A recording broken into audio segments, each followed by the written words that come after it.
także, bo widać, że jesteśmy, pracowaliśmy, musimy się wyspowiadać, jak przyjedziemy.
Good afternoon. Can I invite you to take your seats, please?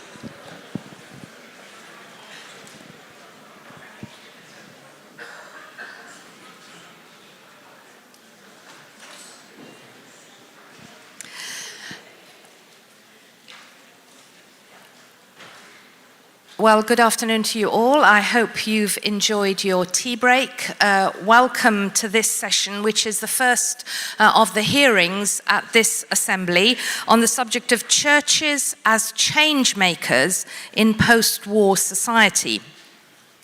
We have a panel of 5 distinguished people, and we're looking forward to hearing from each of them in due course. After some introductory comments that they'll each make for around 5 minutes each, I hope that that'll then turn into a little bit more of a conversation, possibly between the panel themselves, but also to include others of you who are in the hall with any questions or comments that you might have. So do please gather your comments and questions as we go, because you will be given the opportunity. There should be plenty of time for that. This session runs through till around about 5:30. Before I introduce the panel, I just want to give a broad scope, if I may, of the purpose and the aims of this hearing. Many of you here will be aware of the Reconciliation in Europe project, which has been running for around 25 years. It began in 1997, I believe, and it has involved churches from Poland, from Germany, Belarus, and Ukraine. And over that 25-year period, through conferences and other special events, space has been created for a great deal of learning. A lot of experience has built up over that time. Relationships of trust have developed between churches, and of course, networks have been created between different churches right across that region. Now, with the war in Ukraine, as the vision of Europe as a continent of peace has been shattered, it seems very important that we should pause and reflect a little on what lessons have been learned from the reconciliation project. To ask what the Church's contribution might be to ongoing developing relationships in Ukraine now, but also to consider how churches can be involved in the task of reconciliation once the war is over. So the emphasis of this session is very specifically on the situation in Ukraine, both now, but more particularly in the task of rebuilding peace and working towards reconciliation once the war is over. Most of the panelists, 4 out of 5 of them, are from churches in Ukraine. Some of them have been involved in the reconciliation project, while others have observed the work of the project but not been directly involved, and we're looking forward to hearing both perspectives. The session will be multilingual, so do please have your headphone sets ready. In addition to English, French and German, there will also be translations in Russian and Ukrainian available. So as I say, do have your headsets available if you need them. We have participation from the 2 main Orthodox churches in Ukraine, as well as other churches also. And our panelists will be sharing their perspectives about how Christians can address the situation now and in the future, and how churches can stand together and for one another in difficult times. So, without further ado, I'm now going to introduce our 5 panelists. We have Metropolitan Yevstrati of Bila Tserkva, who is Deputy Head of the Department for External Church Relations of the Orthodox Church of Ukraine.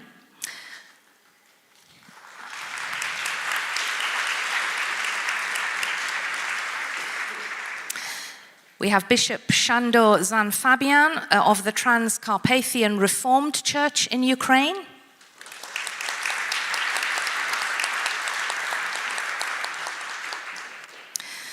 Bishop Pavlo Schwarz of the German Evangelical Lutheran Church in Ukraine, which has been involved in the project on reconciliation.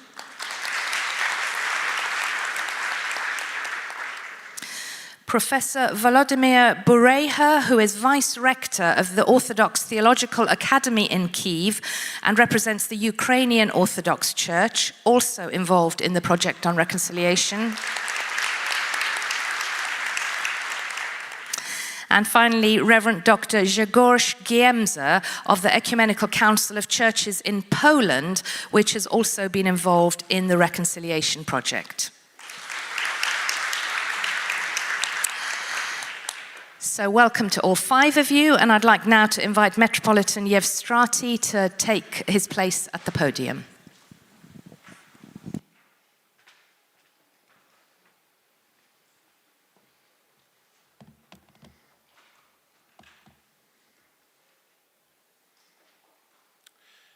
Dear moderator, dear brothers and sisters, I would like to thank the Conference of European Churches for your positive decision regarding our membership. We have come a long way to this point, more than 15 years. This path was difficult but successful, confirming the fulfillment of Christ's words. Ask, it shall be given to you. Seek, and you shall find. Knock, and it will be opened to you. We believe that we can learn much from you. We are also happy to share our own experience and abilities. Our church really belongs to the family of European churches, because Ukraine is truly a European nation, and we pay a very high price for our identity, our freedom, and the choice to be in the community of 3 nations of Europe. At this moment, as I speak these words, the blood of the defenders of Ukraine is being shed. The aggressor is attacking peaceful cities, and innocents are dying. For decades in Europe, at the beginning of May, we solemnly proclaimed, "Never again." Many did not notice how again came to Europe. Genocide has come again, a genocide which Ukrainians are experiencing on their native soil from the occupiers. The neo-imperial ideology of Russian world, Ruski Mir, which justifies aggression, has come. Religious leaders have become minions of an aggressive dictatorship. Not just Kirill Gundyaev, but the leaders of the main Protestant churches and other religious organizations of Russia also justify and support aggression and bless the Russian army to commit crimes. Or else they hide behind silence, as was the case 8 decades ago, is now again. What does it mean? That many have forgotten the lessons of the 2 world wars.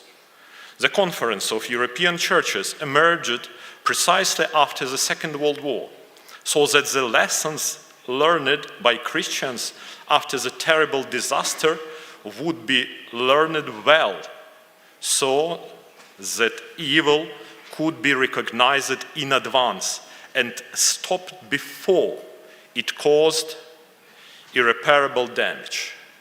You know better than I that the Moscow Patriarchate left the Conference of European Churches as if loudly slamming the door in farewell. In my opinion, this can now be recognized as one of the warning signals that were not recognized in time. When someone only wants to talk and doesn't want to hear, let alone to listen, it is a bad sign. Unfortunately, during the previous decades, our voice, the voice of the Church of Ukraine, was not heard.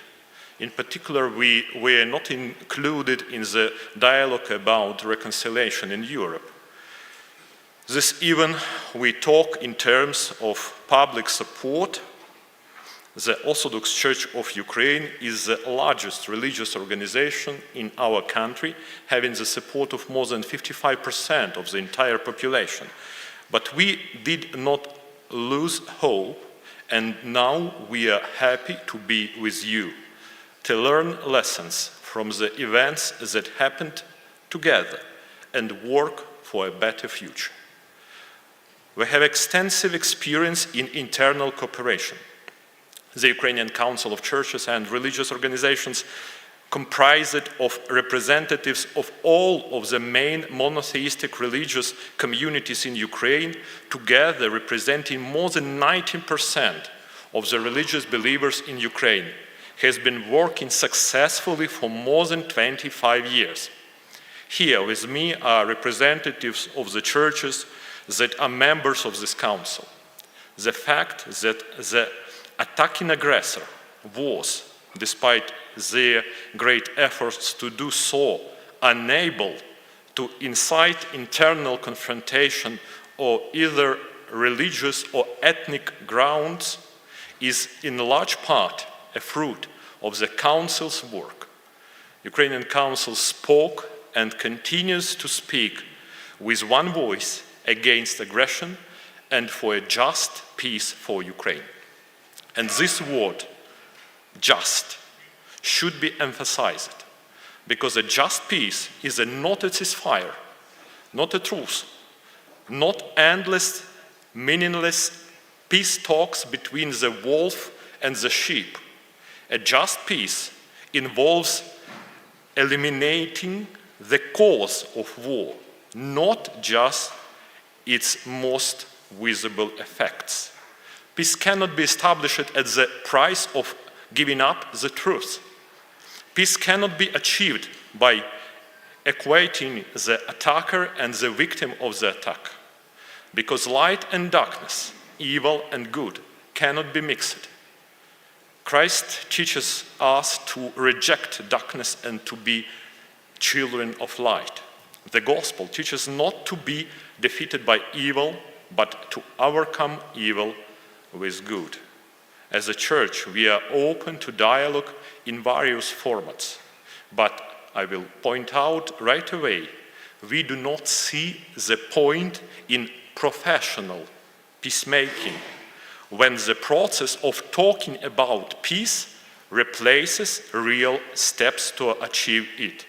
Moreover, we not create a platform for Moscow to spread its propaganda, as it does, for example, in the UN Security Council.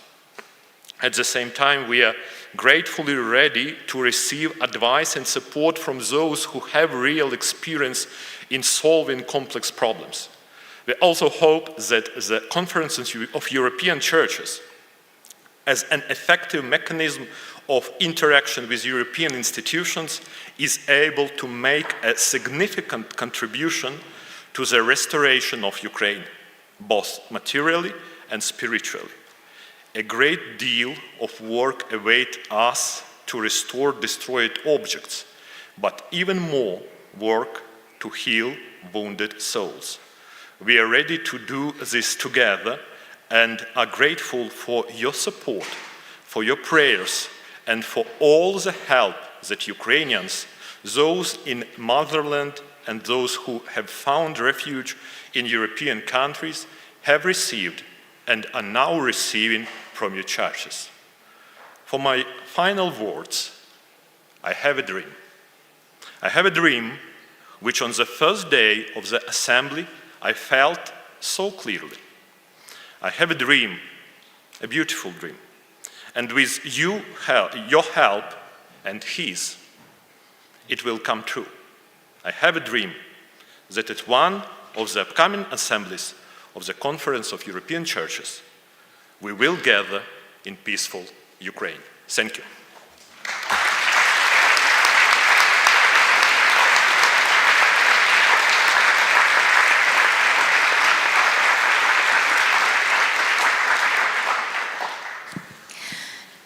Thank you, Metropolitan Yevstrati. Next, we have Bishop Shandor Zan Fabian. I believe you'll be speaking in Ukrainian. Is that correct? Ukrainian? Dutch. German, sorry. Yes. Apologies. Deutsch.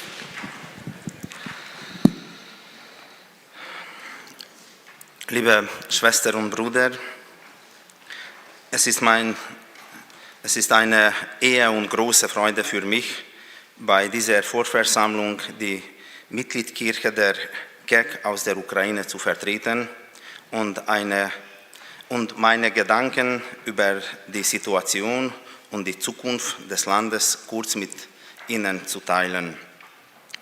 Zuallererst möchte ich mich für die Solidarität und Unterstützung bedanken, die wir von Ihnen erhalten haben und die es uns ermöglicht hat, den Dienst des Evangeliums in Wort und Tat in einem von Krieg zerrissenen Land unter den leidenden und oft hoffnungslosen Menschen zu tun. Transkarpatien oder Karpato-Ukraine, meine Heimat, ist die westliche Region der Ukraine. Dank der Solidarität waren wir in der Lage, kulturelle, sprachliche und religiöse Grenzen zu überwinden und Gottes Werkzeug zu sein, um ukrainische und russischsprachige Binnenflüchtlinge auf den Zentral- und Ostukraine aufzunehmen und ihnen ein Zuhause zu geben. Infolge des Kriegsausbruchs im Februar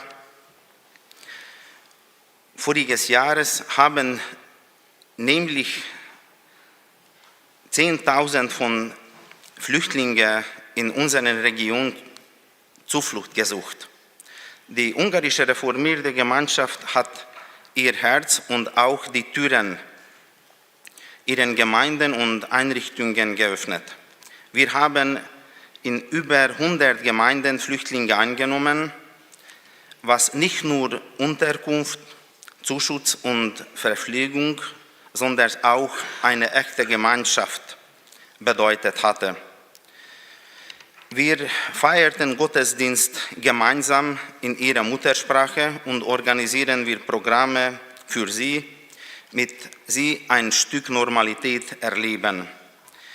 Im Schatten des Krieges erleben wir im Grunde das Geschenk der Versöhnung und Gemeinschaft, die sonst oft durch die Politik gegeneinander ausgespielt und verfeindet würden.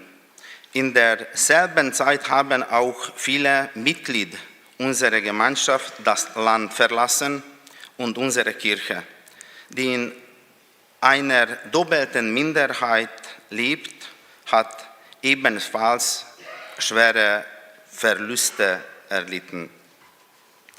Aber uns gehen die Ressourcen aus, und damit meine ich nicht die materiellen Güter, sondern die geistlichen und spirituellen Ressourcen und die Hoffnung der Menschen, die immer mehr schwinden.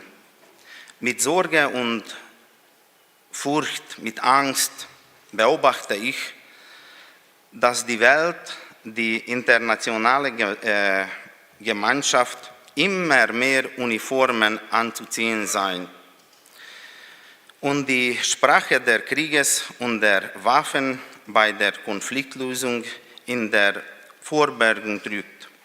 Wir hören oft, dass Frieden nur mit Waffen möglich ist. Ich bin überzeugt, dass Frieden nur aus Liebe und Versöhnung aufgrund gegenseitiger Achtung der Menschenwürde und Menschenrechte geboren werden kann. Ich bin auch davon überzeugt, dass erst die Achtung der Rechte von Minderheit und die Wertschätzung ihres Betrages für die ganze Nation ein Land zukünftig und stark macht. Unsere Gemeinschaft in der Ukraine ist nicht nur durch den Krieg und die dadurch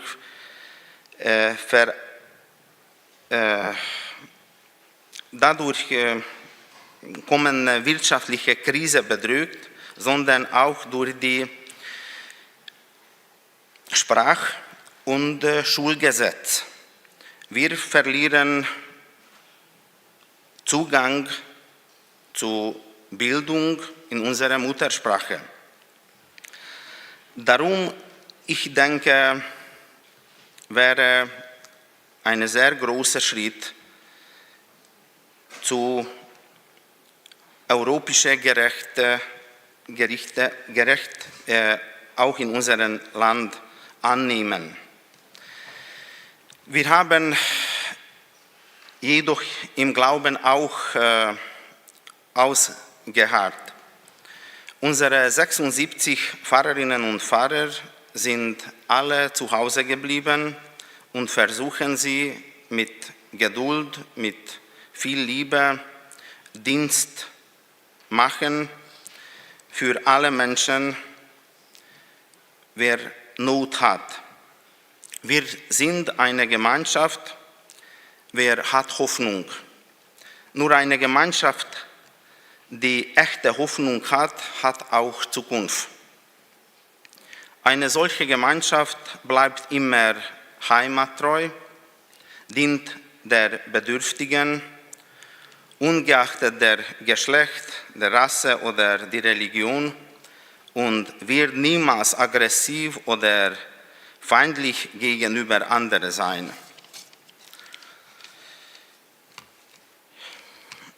Ich bin sehr dankbar für diese Hilfe und Unterstützung, was wir haben erfahren zu Hause. Sie haben unsere Hoffnung erstärkt. Danke dafür. Ich möchte Ihnen aber ans Herz legen, die Solidarität der Kirchen und christlichen Gemeinschaften mit meinem Land in dieser Zeit, auch wenn der Krieg vielleicht wird nicht vorbeigehen, aber wird einmal zu Ende gehen. Ich bitte Sie, dass Sie weiter mit uns und für uns betet und hilfst für unser Land, dass wir können alles wieder zurückbauen, auch geistliche Sache an christliche Werte, Solidarität und Toleranz.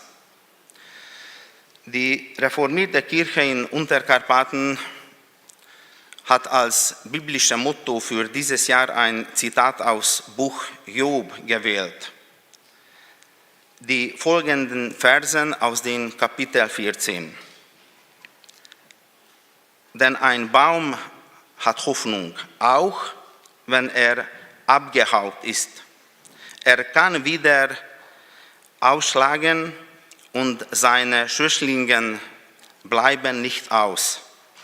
Ob seine Wurzel in der Erde alt wird und seine Stumpf im Boden stirbt, so grünt er doch wieder von Geruch der Wassers und triebt Zweige wie eine junge Pflanze. Der Geruch des Wassers ist das Wunder des Heiligen Geistes und steht für unseren Glauben und unsere Überzeugung, dass die Zukunft meines Landes in Gottes Händen ist, in seiner Hände und nicht in den Händen der weltlichen Mächte liegt. Vielen Dank.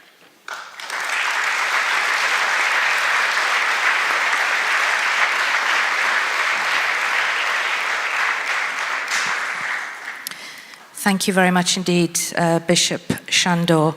Next we have Bishop Pavlo Schwarz.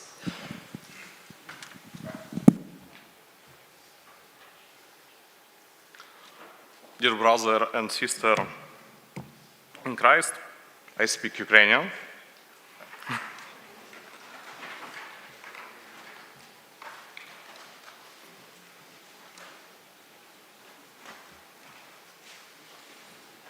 Okay. По-перше, я хотів би подякувати щиро за те, що я можу розмовляти українською мовою тут посеред вас. Це для мене великий привілей. Дякую вам за те, що є можливість перекладати з української мови. Декілька слів хотів би розповісти про групу примирення Європи, завдання для церков. Про це ви ще почуєте більше.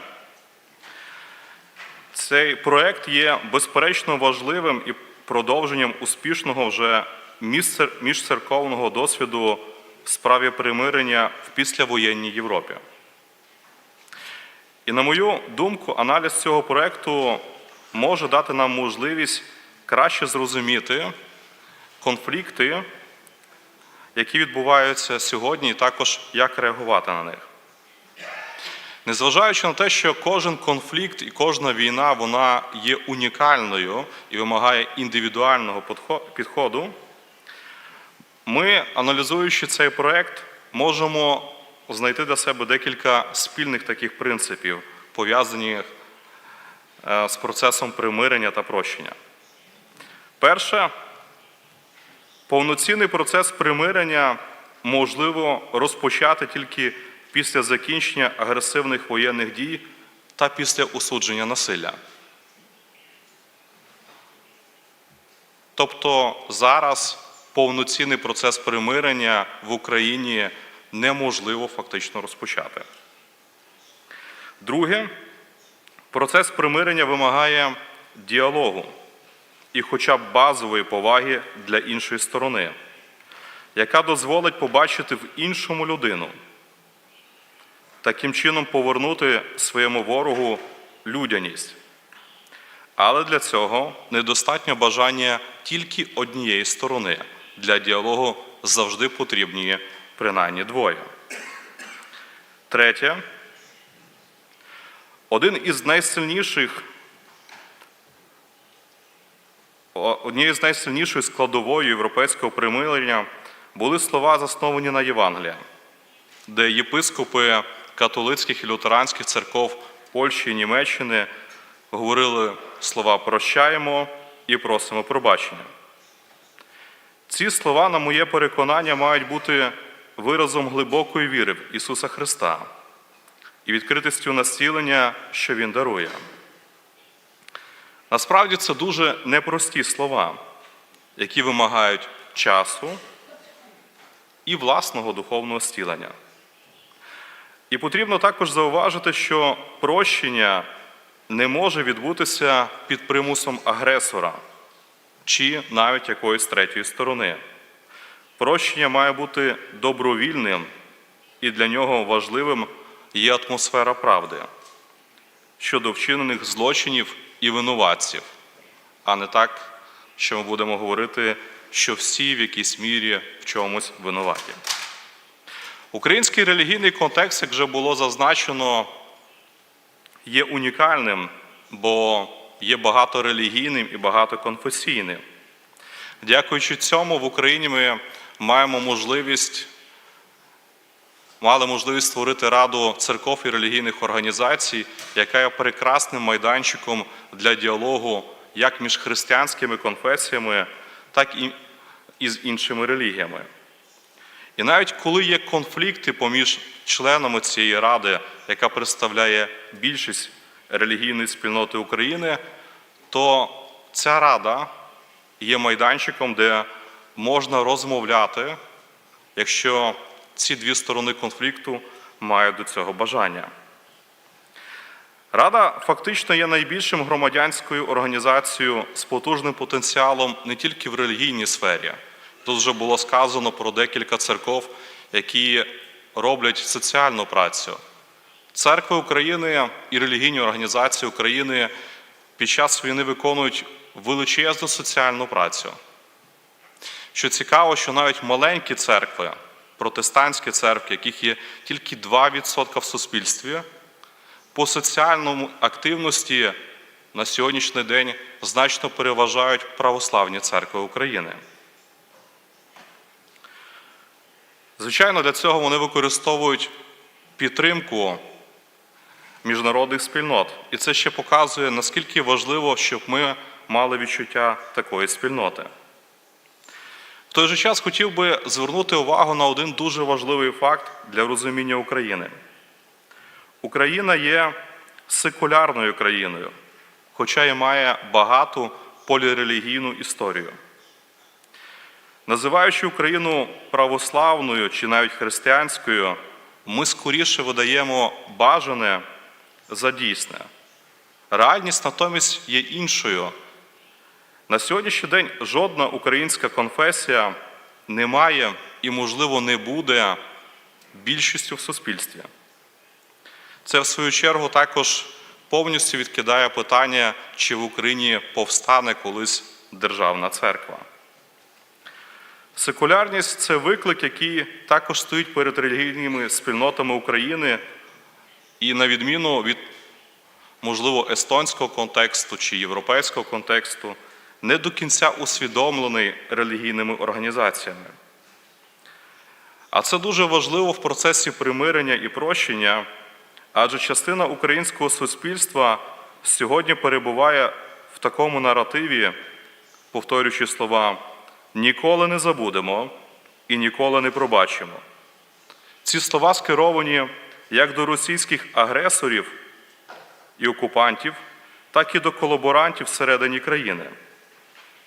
Звичайно, цю позицію варто розуміти як певну захисну реакцію на травматичний воєнний досвід, пов'язаний з регулярними ракетними обстрілами всієї України, життям в постійній напрузі і страху, стратою власного житла та смертю найближчих. Для релігійних спільнот, на мою думку, є і буде одним з найбільших викликів сучасності знайти спільну мову з травмованою секулярною людиною в Україні, донести до неї слово про прощення і примирення, до людини, до якої Євангелія не є якимсь автоматичним авторитетом. Церковне служіння щодо духовного і психологічного зцілення травмованої війною секулярної людини буде вимагати від українських релігійних спільнот, і, можливо, не тільки українських, виходу поза свій конфесійний наратив, для того, щоб зрозуміти людину. І для того, з другої сторони, також, щоб залишитись при своїй вірі, яка може бути джерелом зцілення для іншої особи. В кожному разі, процес прощення, про який ми говоримо в нашій групі і тут зараз, майбутній процес примирення в практиці є набагато складнішим, ніж в теорії, та вимагає повного заангажування релігійних спільнот і релігійних лідерів. Я також хотів би долучитися словами подяки за ваші молитви про справедливий мир в Україні і за вашу підтримку для нашого народу. Нехай Господь благословить вас.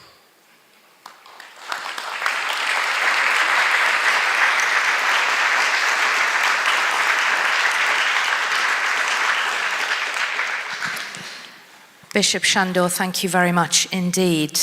Fourth, we have Professor Volodymyr Bureja.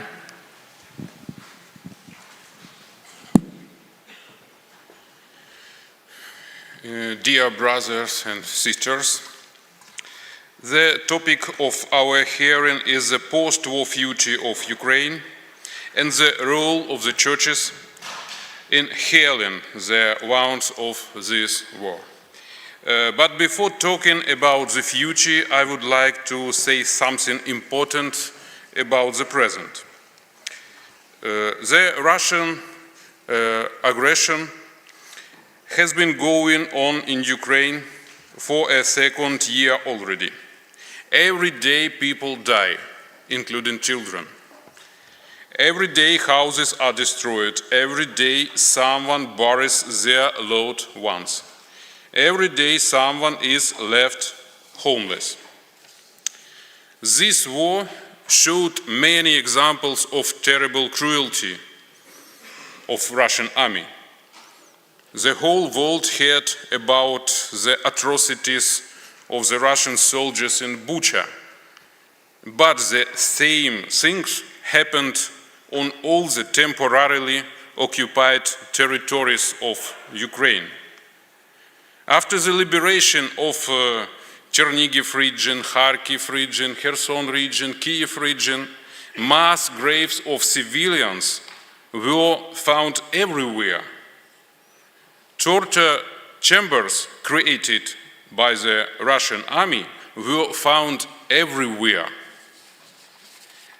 And therefore, the first question that every day confronts us as Christians is the question, where is God in this war?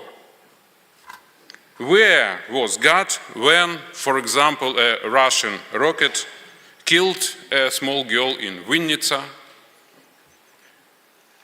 Where was God when another Russian rocket killed a mother with a 3-month-old baby girl in Odessa, etc., etc., etc.? Please show photo. Look at this photo. This is Kiev. You can see Grandpa who can't move away from the body of his moderate granddaughter for several hours. I am scared to think what he will say to God in his prayer, if of course he can pray. But we all want to hear God's answer for our cry of suffering. I want you to understand that today the Ukrainian people have turned into one big cry to God. And this is a very serious challenge for churches in Ukraine. After all, churches must give an answer to the question how to remain a Christian in this hell and how to be a believer in the midst of this suffering. And another important aspect of our topic. War is a space in which moral principles can be destroyed very easily. I will be extremely frank.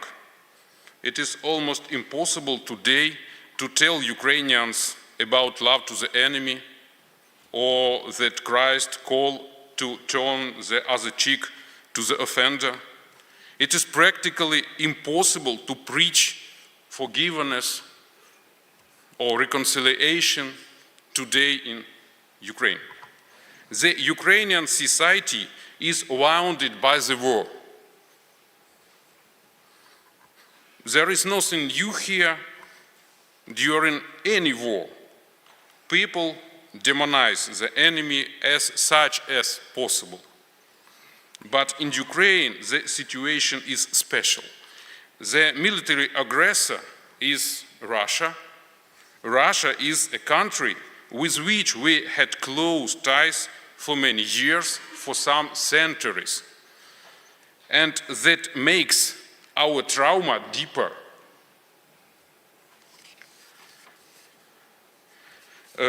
After that, it is not surprising that ordinary Ukrainians today literally welcome the news of the dead Russian soldiers. I do not see, as for me, I do not see any pity in Ukrainian society for dead Russian soldiers. And this is absolutely normal for wartime, because mercy to the enemy becomes almost impossible during the war. But we are Christians, and we have moral principles. We have principles of gospel. And tomorrow, churches will have to help people to heal from this hatred. Regarding the possibility of reconciliation between Ukrainians and Russians in future, I must only say that it is obvious to me that Russia as a state must go through an international military tribunal and must come to the realization of its guilt.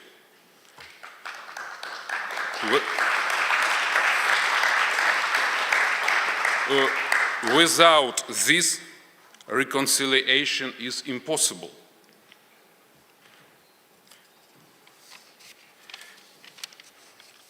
And it is quite obvious to me that Ukrainian churches, if they want to maintain credibility in post-war Ukraine, must first of all be ready to face this terrible reality. We as Christians must have the courage to ask these questions and to look for answers today. Thank you for attention.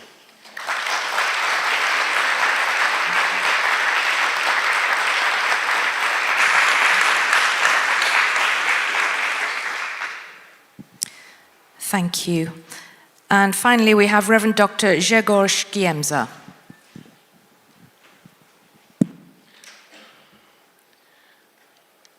Ja, sehr geehrte Moderatorin, liebe Schwestern und Brüder, was soll ich sagen? Ich werde Deutsch sprechen. Und ich stelle mich die Frage, was mache ich hier als eine Pole? Was soll ich sagen? Und dann mir zum Kopf kommt, dass ich bin hier zu bezeugen, dass es ist möglich, dass die Feinde können sich versöhnen, dass die Täter und Opfer, Opfer und Täter können sich versöhnen. Weil ich bin hier, um einige Sätze sagen über unser Projekt, die war schon hier genannt, Versöhnung in Europa, Aufgabe der Kirchen in Belarus, in der Ukraine, in Polen und in Deutschland. Dieses Projekt ist ausgedacht im Rahmen von Kontaktausschuss des Polnischen Ökumenischen Rates und Deutsche Evangelische Kirche in Deutschland. Das war lange Jahre Arbeit, eine Kommission und lange Jahre Arbeit von Kirchen, die haben sich für die Versöhnung viel Mühe gemacht. Dann kommt eine Idee, wenn das geht mit Polen und Deutschland, mit die Polen und Deutschen, das muss geht auch weiter. Und dann kommt eine Idee, sprechen wir darüber weiter und dann sprechen wir darüber in unserer Region. Und dann kommt dieses Projekt und wir haben angefangen, uns treffen in Weißrussland, in der Ukraine und in Polen, jedes Jahr zweimal, zuerst eine kleine Gruppe, dann eine große Konferenz, verschiedene Themen. Aber die Hauptziel war, konfessionell unterschiedliche Kirchen in Mittel- und Osteuropa in einem gemeinsamen Dialog an einem Tisch zu bringen. Und das war erstaunlich, dass wirklich manchmal, wir haben gesessen in eine, Satzung, kann man so sagen, ja, in ein zusammen, das normalerweise die Leute treffen sich nicht, die sprechen nicht. Wenn wir sind gekommen und einladen, dann plötzlich die Leute, die haben normalerweise mit sich nicht gesprochen, haben unterhalten. In unserer Gruppe sind Kirchen von diesen 4 Ländern. Aus Weißrussland, orthodoxe Kirche in Weißrussland, römisch-katholische Kirche und evangelische Kirche. Aus deutscher Seite Vertreter von evangelischer Kirche in Deutschland und Vertreter der römisch-katholischen Bischofskonferenz. Aus polnischer Seite polnische autokephale orthodoxe Kirche, römisch-katholische Kirche und evangelische Kirche Augsburgischer Bekenntnis. Und weil wir sind Leader dieses Projektes, dann auch dadurch die anderen Kirchen, die sind im Polnischen Ökumenischen Rat, nehmen teil. Und natürlich Ukraine. Die ukrainische orthodoxe Kirche, die griechisch-katholische Kirche in der Ukraine, die römisch-katholische Kirche und die deutsche evangelische lutherische Kirche in der Ukraine. Und dann wir bis Covid, bis Pandemie, das war ein großer Versöhnungspilgerweg. Immer jedes Jahr in ein Land treffen, sprechen, auch die schweren Themen. Und wenn ich kann eine schwere Thema erwähnen jetzt, auch das zum Beispiel vor einigen Jahren schon, vielleicht das war vor 7 Jahren, haben wir über die Sache von Wohin gesprochen. Ganz, kann man sagen, frei, weil diese Gruppe hat geschafft, dass wir fühlen uns sicher. Ich sage geborgen, das können wir viel sagen. Und deshalb, jetzt, wenn ist Krieg, wir haben Online-Meetings gehabt und einladen Vertreter von allen Kirchen aus der Ukraine. Die haben erzählt, was passiert. Dann wir haben alle evangelische Kirchen einladen aus Ukraine, aus Weißrussland, aus Russland auch. die haben erzählt, dann die römisch-katholische Vertreter von diesen Ländern, nächste Treffen. Und ganz offen. Ja, dieses Thema heute ist, was nach dem Krieg. Und in unserer Gruppe ein Vorbild, kann man sagen, ist das, was passiert zwischen Deutschland und Polen und auch vor allem Beitrag von Kirchen. Und dieser Beitrag war wirklich groß. Was kann man nach dem Krieg? In unserer Gruppe, wir haben gesagt, sind 4 wichtige Punkte, die wir in die heutige Zeit sollen uns halten. 4 Punkte. Die eine, das ist, dass eigentlich in dieser Zeit in der Gruppe geht nicht über die Versöhnung zu sprechen oder diskutieren. Das war auch, habt ihr das auch gehört heute, das ist sehr schwer. Aber wir müssen doch uns vorzubereiten, dann wenn kommt diese Zeit, wenn Krieg ist zum Ende, wir müssen vorbereitet sein, Versöhnungsarbeit zu treiben. Deshalb, wir müssen unsere Kontakte halten. Wir sind eine Brücke und wir müssen halten diese Brücke und deshalb, wir bleiben in Kontakt mit Mitgliedern von unserer Gruppe aus der Ukraine, aber auch aus Weißrussland und Polen und Deutschland. Ja, das ist doch klar.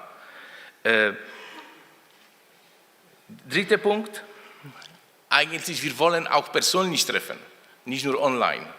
Aber wir haben gesagt, das geht nicht in der Ukraine, das geht nicht in der Weißrussland, weil ist in dieser Zeit schwer. Dann wir treffen uns in Polen. Und der 4. Punkt, wir müssen mit den jungen Leuten arbeiten eigentlich. Und wir müssen lernen, die nächste Generation etwas über Versöhnung. Und deshalb, diesen September, wir vorzubereiten ein Studien für Studenten, ein Seminar, das sollen kommen Studenten aus der Ukraine, aus Weißrussland, aus Polen, aus Deutschland, aus jeweiligen Kirchen zusammen und sprechen über Identität, weil wir denken, das ist eine wichtige Frage jetzt. Und das stattfindet in Polen. Dankeschön.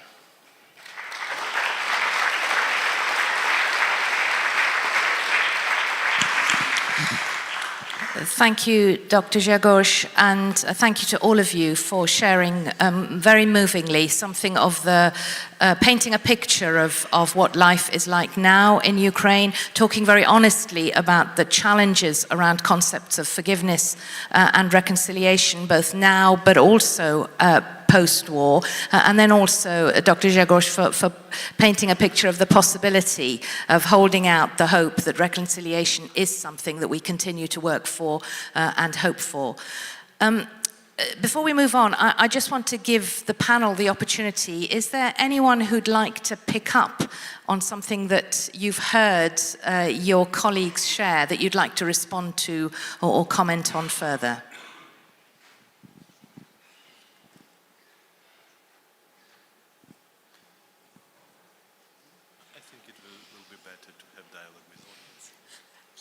Okay, they'd prefer to have dialogue with the audience. So that's what we will do in just a minute. We do have a film to show you, a very brief 4 or 5 minute film. Before we do that, I just want to ask the panelists, you've spoken particularly, Dr. Grzegorz, you spoke about the importance of getting young people together to begin to plant the seed of the importance of reconciliation. And you've all talked about the importance of projects. I wondered whether 1 or 2 of you might like to say a little bit more about projects going on between churches that provide hope for the future.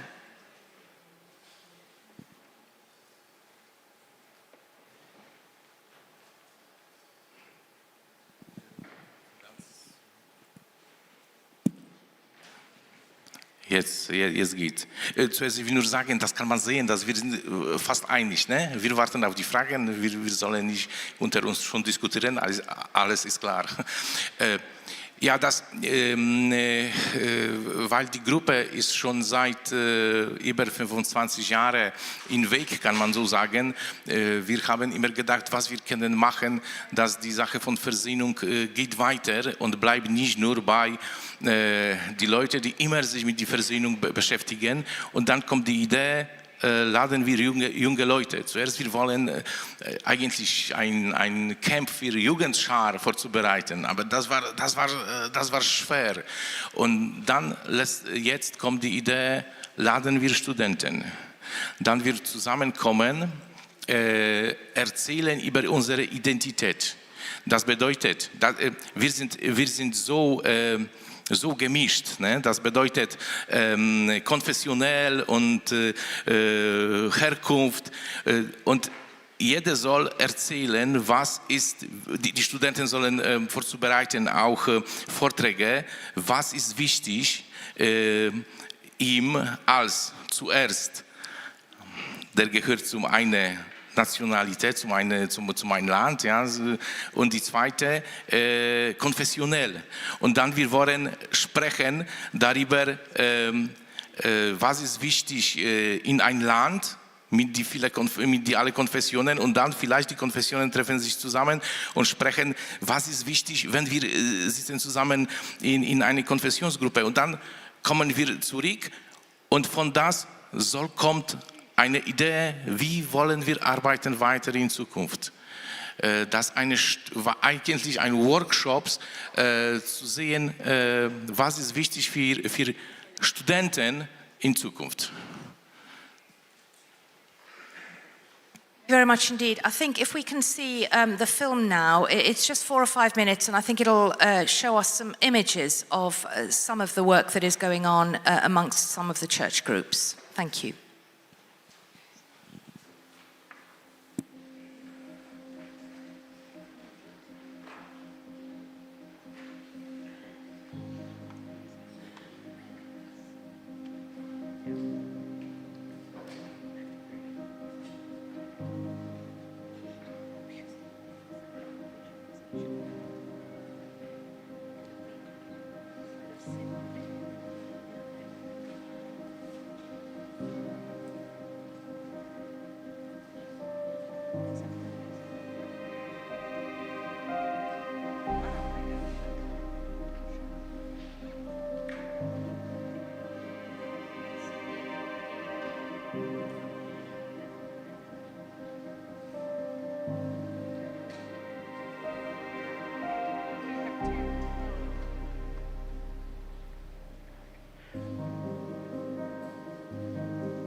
They say that pictures paint 1,000 words, and I'm sure we'll agree that they were very powerful images, and it's difficult to receive them in anything other than silence.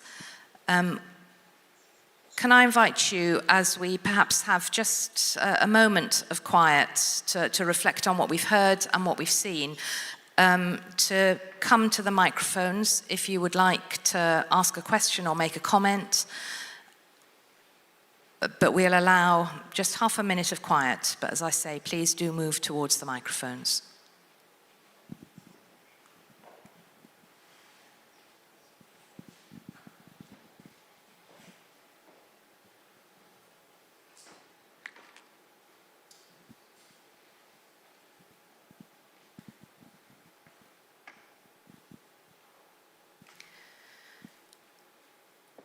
So as you come to ask your question or make your comment, could you please say who you are and where you're from, and also what language you're going to speak in, so that if necessary, the panelists can put headphones on.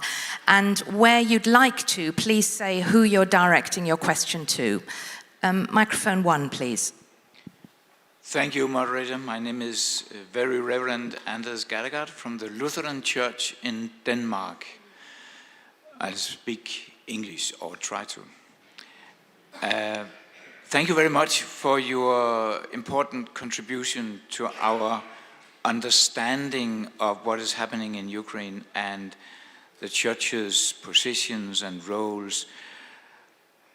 Could you elaborate a little bit upon your expectations, those of you primarily who are from Ukraine, your expectations or your wishes from us being partners, being brothers and sisters in Christ, being churches in a peaceful part of Europe?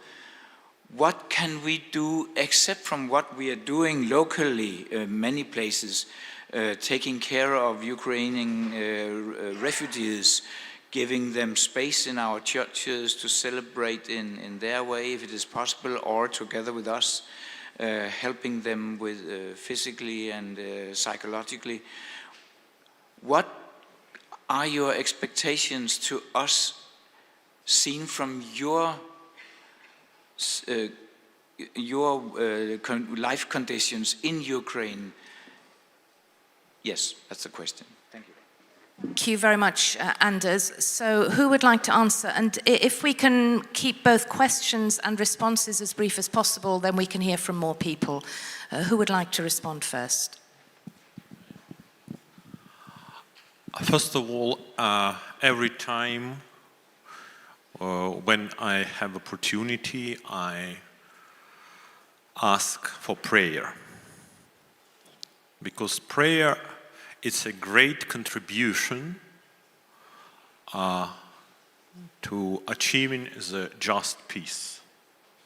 It's not possible for everyone to donate huge money or material goods or have impact on decision making in diplomatic or military areas. But it is possible to everyone, everywhere, to spend at least 5 minutes in prayer for peace, just peace, and victory of truth in Ukraine. It's a first and continuous request to everyone who believes in God and who pray. Second, you mentioned that now our people, both in motherland and abroad, need many types of care. Humanitarian aid, spiritual care, especially those who are refugees, they need some help to feel themselves far away from their home more comfortably. But the greatest challenge will be after the end of this war. And we had many tasks ahead of us. Rebuild of destroyed places of worship. Here in these images, we cannot see a number of damaged or totally destroyed churches, mosques, synagogues, but now up to 200 places of worship, partly or totally destroyed because of this war, because of Russian aggression. And local communities will need support in restoration their spiritual and church life. I think it will be a project for many years because it's not possible to rebuild everything at once. Everything what my brothers told, reconciliation, it will be hard path, but we must go through these challenges and we must achieve the real fruits. And for those who even not believe in God, or for those who have not knowledge about gospel teaching, I remind to myself a very wonderful explanation which I heard from one French scientist during the conference between Europeans, Ukrainians and Russians, which had happened in Paris in 2018. And she told, my father was a soldier on a great war between France and Germany. And to him, it's so hard to love Germans. But his father was a soldier on French-German war. And his grandfather was a soldier on French-Prussian war. And he understands, even it's hard task for him personally, he don't want to see his grandson a soldier on prospective new French-German war. And I believe that this argument will be important for those for whom it's hard to achieve reconciliation, but it will be important to know that children and grandchildren of Ukrainian nation never be forced because of aggression to be defenders from external aggressors. And I think your support, your experience, your knowledge are so important. And final point, now it is a whole obligation for all Christians to be a servant of truth, servant of light. Because you know how Russian aggressive dictatorship use Christian values, use titles of Christian values as excuse for their aggression. For many people, it is clearly understandable that no real Christian values or real Christian basis is behind this aggression. But many people are confused. And it is holy obligation throughout churches, throughout church media, throughout personal conversation, to spread truth about this war and to spread a light which will overcome darkness of this evil lie which coming from Moscow. Thank you. Thank you very much. Can we go to microphone 2, please? Thank you very much. Dear delegates, participant of the KEK General Assembly, dear panel. My name is Sara Tiainen. I am the representative of the United Methodist Church, Nordic, Baltic, and also nowadays Ukraine and Moldova Episcopal area. When the war started some 15 months ago, the Methodists in Ukraine were in a tight spot. Already, when the annexation of Crimea happened, our Methodist brothers and sisters were put in a very difficult spot. Their bishop, the bishop of the Eurasian conference, Episcopal area, is sitting in Moscow until late spring of 22. They were under the leadership of the Eurasian bishop who did condemn the Russian aggression towards Ukraine, but he could not provide episcopal oversight or care to our Ukrainian brothers and sisters. Already in the summer of 2021, that was still during the pandemic, they turned to the other bishop in our joint central conference, asking to be transferred to our episcopal area. And that transfer did happen in an extra central conference over Zoom in April 2022. The delegates from the Eurasian conference did not participate. Our bishop, Christian Alsted, has since then visited Ukraine at least 6 times. He has visited that very small community of some 300 Methodists, small churches giving support, encouragement, and hope in this very difficult time. So a lot has happened also in our numerically small church. Therefore, my question is, how has minority churches in Ukraine been included in these respective perspectives or projects? How do they receive support from maybe so-called bigger players bigger churches? And how is ecumenism doing in Ukraine during this time? Thank you. Thank you. I wonder whether Bishop Pavlo would like to respond.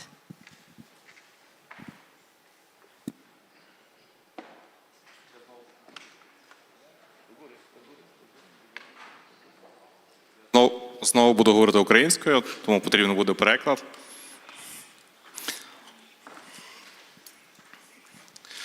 Ми є церквою меншості, так само, як і Реформатська церква, і ми є представлені в Всеукраїнській раді церков і релігійних організацій. Це є вже ознакою про те, що у нас є досить добрий діалог з церквами, які є більшими від нас. Якщо ми говоримо про співпрацю, то, напевно, найбільша співпраця, яка існує між нами, це співпраця в соціальній сфері, вона найбільш активна. І тут також є дуже багато таких, можливо, не співпраць всієї ради одночасно, але конкретні члени, великі і маленькі, співпрацюють разом, і тут дуже багато таких історій. Загалом екуменічна ситуація в Україні насправді є дуже-дуже доброю. І це, так як я говорив, Україна є поліконфесійною, полірелігійною державою. Крім Всеукраїнської ради церков, в містах досить часто існують ще регіональні такі церковні ради, які повстали самостійно, тобто з власної ініціативи. Тобто, незважаючи на те, що конфлікти між церквами відбуваються, між більшими, меншими, зазвичай в тих самих вагових категоріях, то все рівно екуменізм в Україні насправді є в доброму стані, і співпраця, дякуючи Богу, є величезна, особливо під час війни.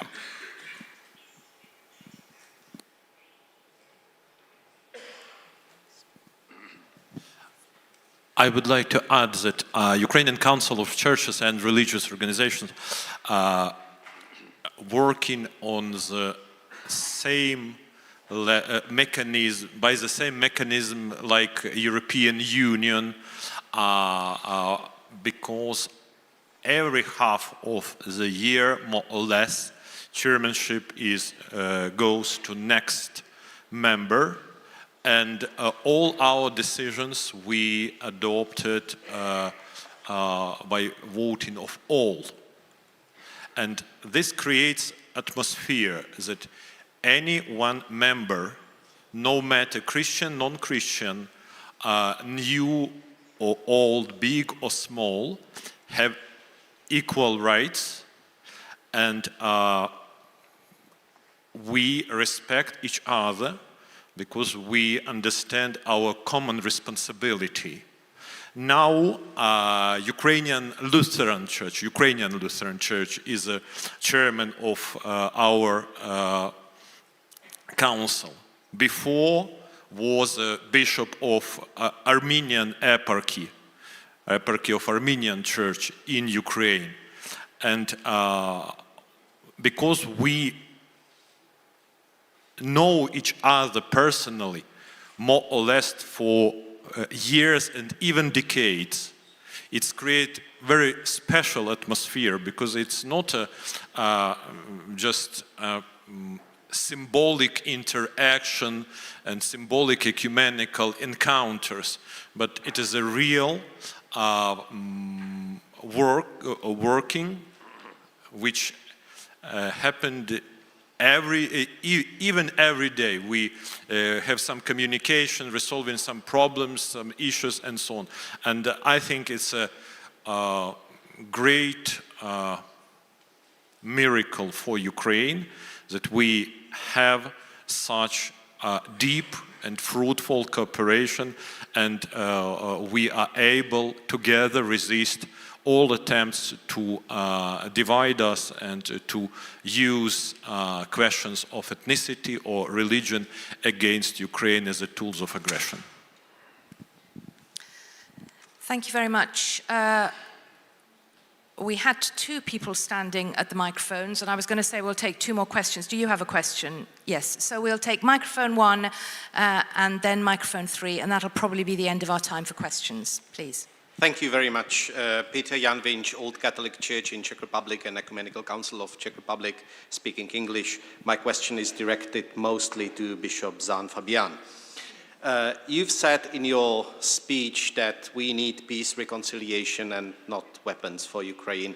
That's something quite popular in some of the churches. My question would be, how should this peace and reconciliation look like, as if not, so that we are not pressing the victim to make concession to the perpetrator? We have in our churches, we have some very good programs for reconciliation, for example, between victims and criminals. But there is always one condition. The criminal first has to be arrested, sentenced, and served his time, and he has to know that he has done something wrong. 2 weeks ago, I was in Kiev, I was in Ukraine, and I've seen with my own eyes that the crime is very much ongoing. So I would like to ask, how should this peacemaking look like, and not pressing the victim to make unjust concession to the perpetrator? Thank you. Bishop Shandor.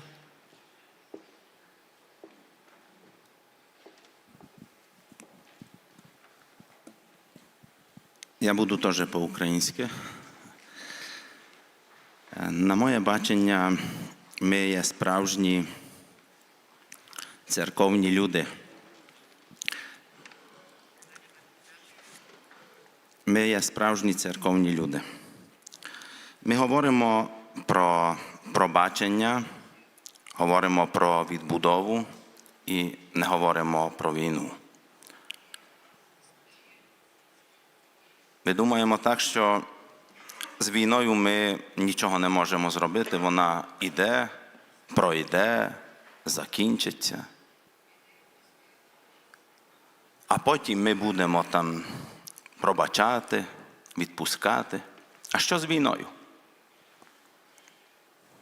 Чого ми не говоримо про те, що саме нас дуже безпокоїть, що наші люди помирають, молоді, старші, діти. Говорять, що солдати можуть помирати. Солдати теж батьки, діти, внуки. Я думаю, що треба би нам зовсім чітко говорити про те, що як можна зупинити війну. Зупинити війну.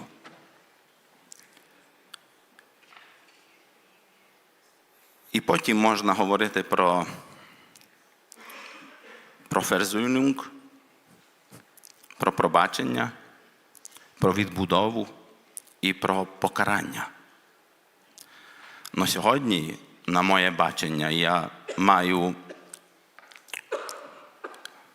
я боюсь від того, що сьогодні більш наше суспільство, наш світ, Європа не виходить із війни, а заходить у війну.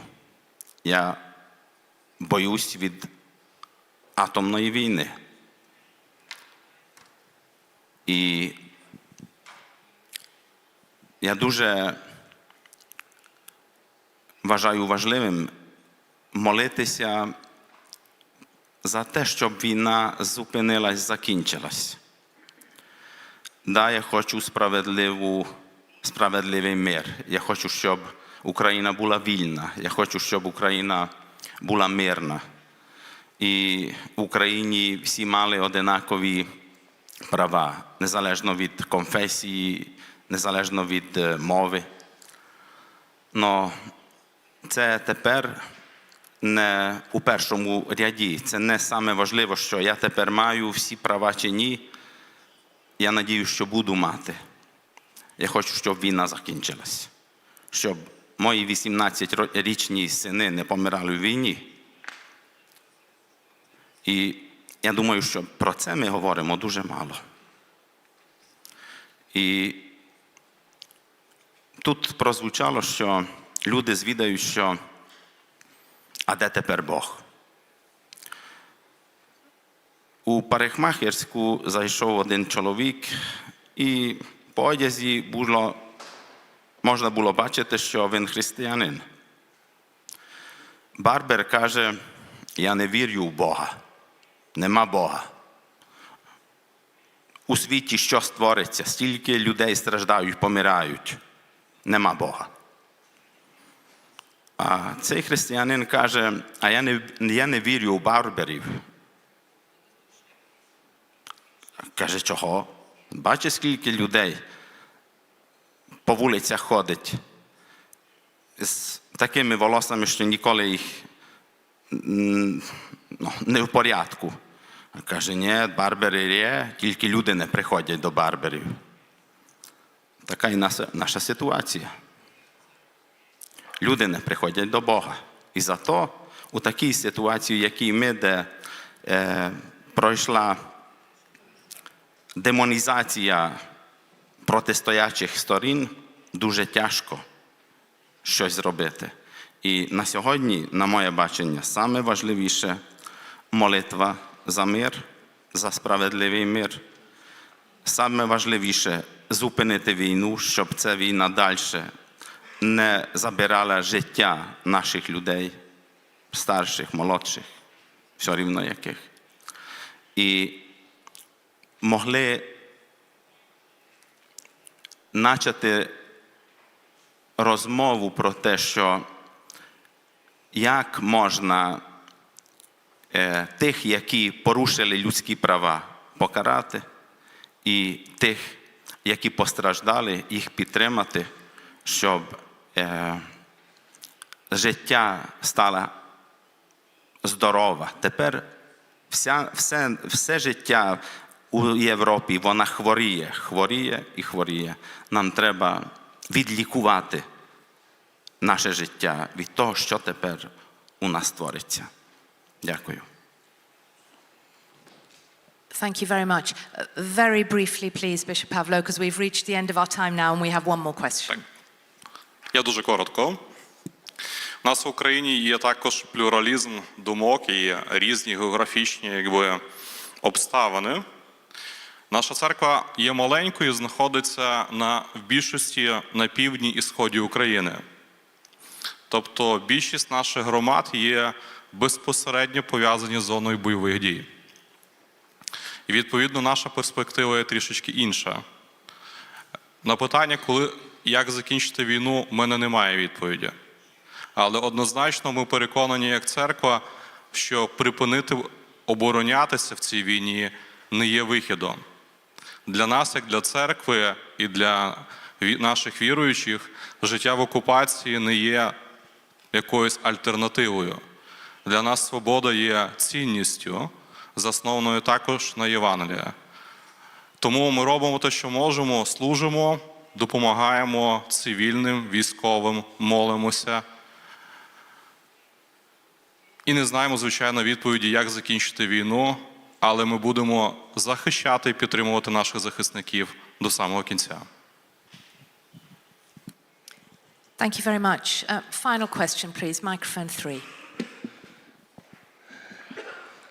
Andrzej Kuzma from Orthodox Church in Poland. I will speak in French.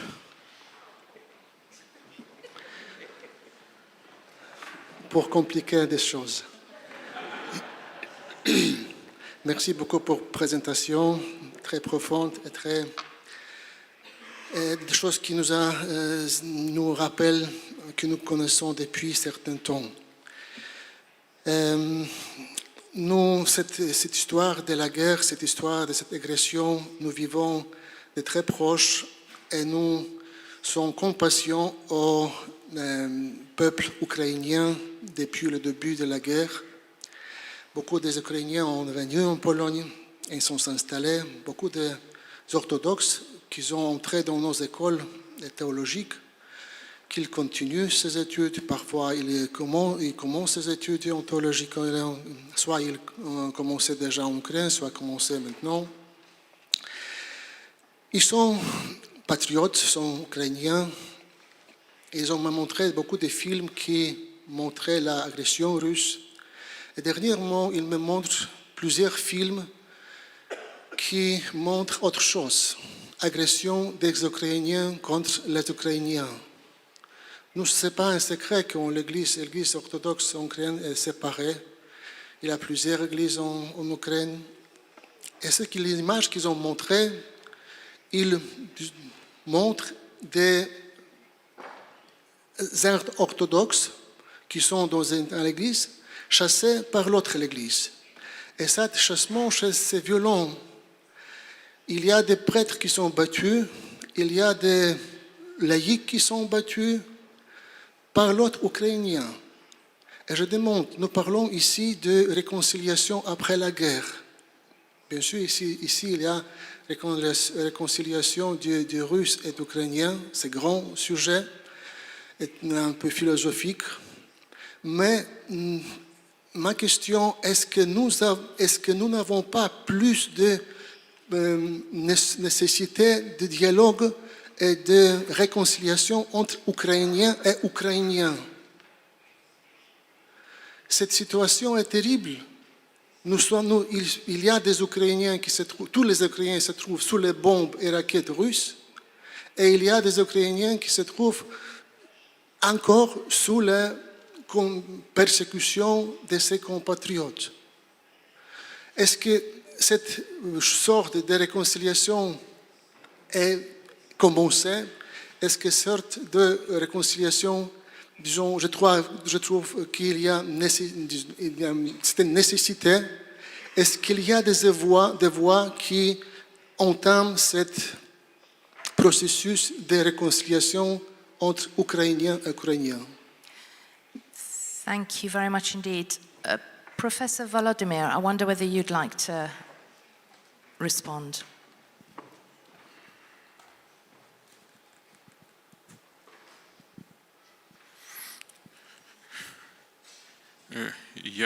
Я буду відповідати українською, щоб мені було легше. Це вкрай складне питання, і я думаю, щоб його детально обговорити, треба було б ще 1,5 години, а може і ще не одні слухання, бо це вкрай складна проблема, міжправославні взаємини сьогодні в Україні. Ми маємо щиро сказати, що ми маємо глибокий конфлікт між православними спільнотами в Україні. Я вважаю, що не треба цього приховувати, це треба прийняти як складну реальність. І війна цей конфлікт підсилила. Сьогодні цей конфлікт став глибшим і набагато складнішим. Я тут можу висловити лише свою власну думку, яку я, в принципі, і в Україні висловлюю, і у спілкуванні з представниками Православної церкви України. Я завжди кажу про те, що іншого шляху, ніж діалог, просто не існує. Немає іншого шляху до примирення, ніж діалог, особливо всередині країни, між двома православними церквами в Україні. Проблема в тому, що зараз для багатьох членів моєї церкви, Української православної церкви, шлях до діалогу є вкрай складним, оскільки багато громад нашої церкви, будемо знову казати прямо, і я прямо про це говорив сьогодні і владиці Митрополиту Євстратію, що багато громад нашої церкви пережили на собі це насильство, і сьогодні вони внутрішньо до діалогу не готові. Тому, окрім зовнішнього виклику війни з російським агресором, ми маємо серйозну внутрішню проблему, не вилікувану поки що рану церковного розділення.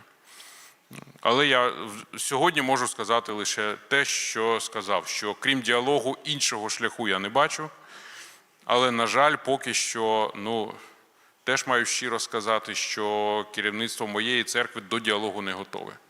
Кажу це щиро. Thank you very much indeed. I'm very aware, you're absolutely right. We could go on talking for another 90 minutes and there would still be more to discuss. And in a sense, we're only just now beginning to warm up. But I'm afraid we have run out of time. We're over time. So what I'd like to do is just invite each of you, very briefly, please, 1 minute each. And we'll start in reverse order this time. So we'll start with Dr. Grzegorz. 1 minute each to tell us what thought you would like to leave us with from your perspective.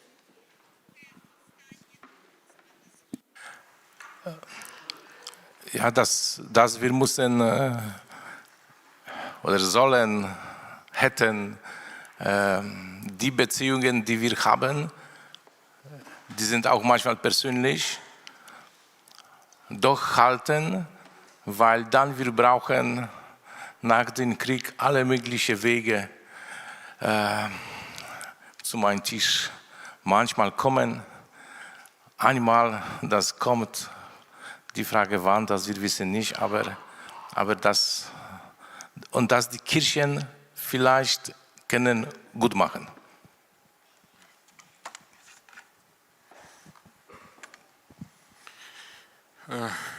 Тут було питання, чим християни Європи можуть сьогодні допомогти Україні. Звісно, перш за все, молитва. Але я хочу сказати, що головне, щоб ви не забували про той біль, який переживаємо ми. Ми ділимося з вами своїм болем, своєю травмою. І головне, щоб ви це відчували, що в Європі точиться війна, в Європі лється кров, і що це не десь там далеко, це відбувається з нами, з європейською спільнотою. Головне не забувати про це, пам'ятати. Якщо пам'ять буде з нами, вона буде підказувати кроки, які треба робити, щоб подолати конфлікт. Дякую. Я також продовжу те, що говорив Володимир, і те, що було раніше вже сказано. Запрошую вас далі продовжувати молитися за нас.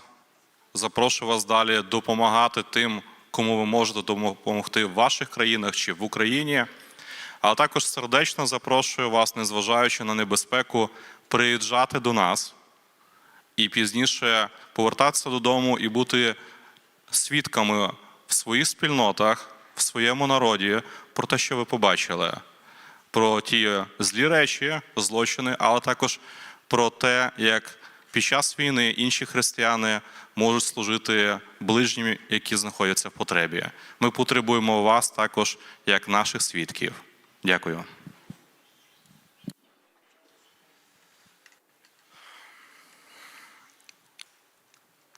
Я хочу передати те, що ми маємо надію. Ми не оптимісти, а ми маємо надію. Тому що ми маємо віру і бажаємо те, що всі ми разом у Європі мали надію і віру і любов один до одного. І прошу вас,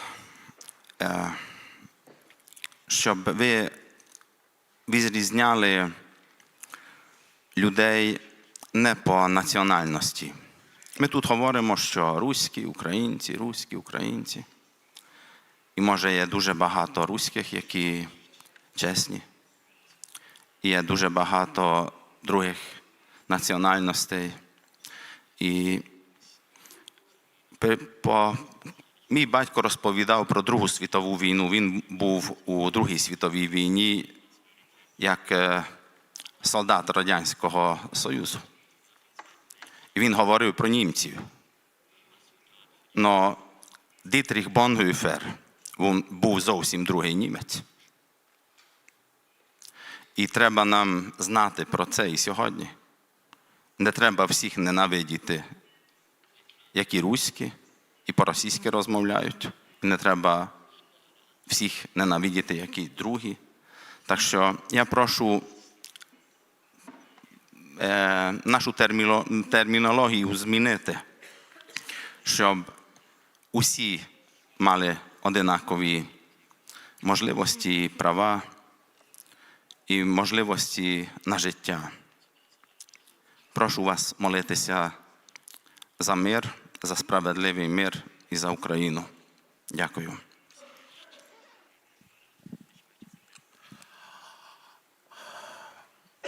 I think everything we pointed out, what is important, but I would like just one thing, that what Europe and we as the churches faced with for this more than 9 years, I would like to emphasize, because here I heard about 1.5 years or almost 2 years of war. Russia invaded Ukraine in February of 2014. And now it is 10th year of this war. But with what we face it for now, in my opinion, is a mostly result that for decades and even ages, Ukraine have been seen throughout Moscow glasses, and not directly. It is important to see, to hear, to learn about Ukraine from Ukrainians, to see Ukraine throughout your own eyes, not throughout defected Russian mirrors. Thank you for your support, for your attention, for your compassion, for your prayer, and we believe that Ukraine, sooner or later, will achieve victory, because truth is on our side. And where is truth, there is God. And where is God, there is victory. Thank you.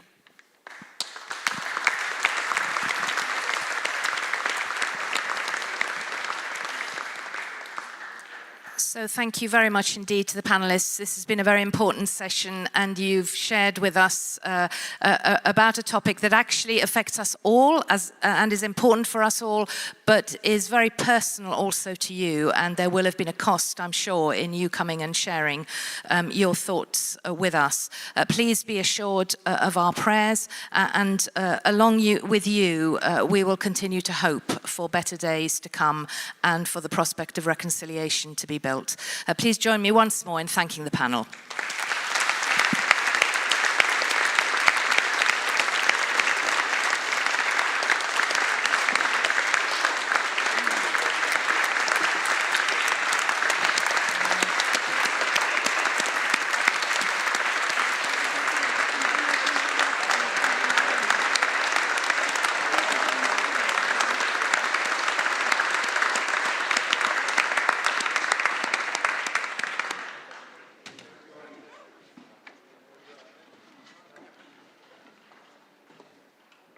It's functioning.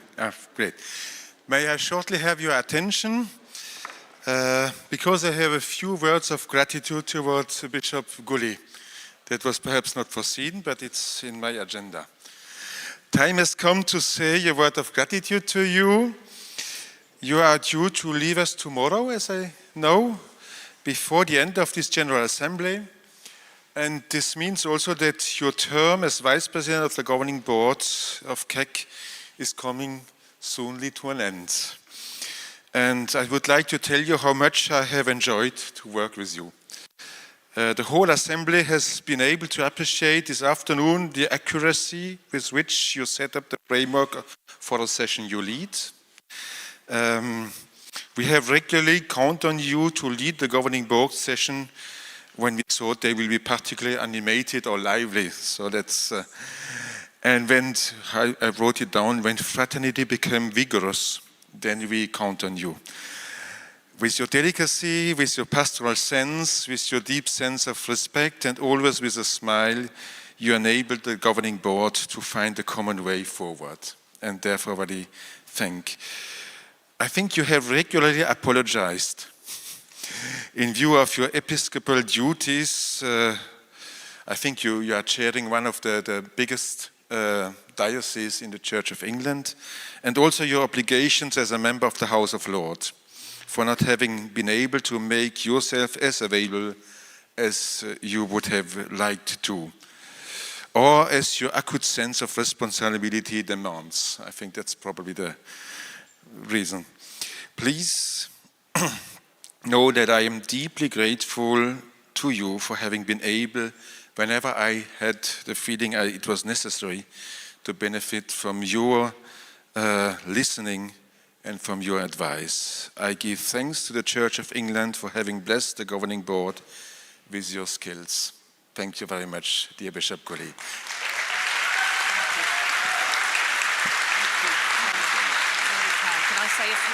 And there is a little gift handmade by our stewards for you. Thank you so much, Christian, and all of you, and sorry to detain you for another couple of minutes. It is a surprise to me. You'll have to forgive me. I have to leave the assembly tomorrow early.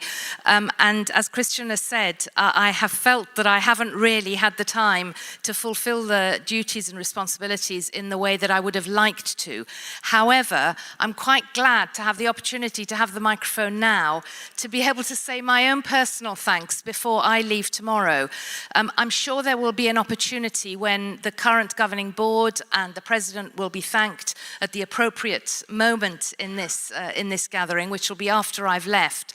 But I want to express my personal gratitude to Christian. It has been an absolute pleasure to work with him. It's been a privilege to serve KEC and also to work alongside the governing board and the staff, Jörn, Veronique, the executive staff. I've learnt so much during these 5 years from all of you, and you have become friends. But Christian, we really all owe you a huge debt of gratitude. Christian has worked extraordinarily hard over the last 5 years. In a way that his dedication has astounded many of us. And I've learned a huge amount from working with him. For a period of time, he was acting both as president and as general secretary before we were able to appoint Jörn. And he always did this with enormous commitment and a deep sense of responsibility, taking very seriously his role, but also with a lightness of touch. And I think that's been the fascinating combination for me. There has been no ego with Christian. Christian does this job for the sake of KEC and for the sake of expanding the kingdom of God.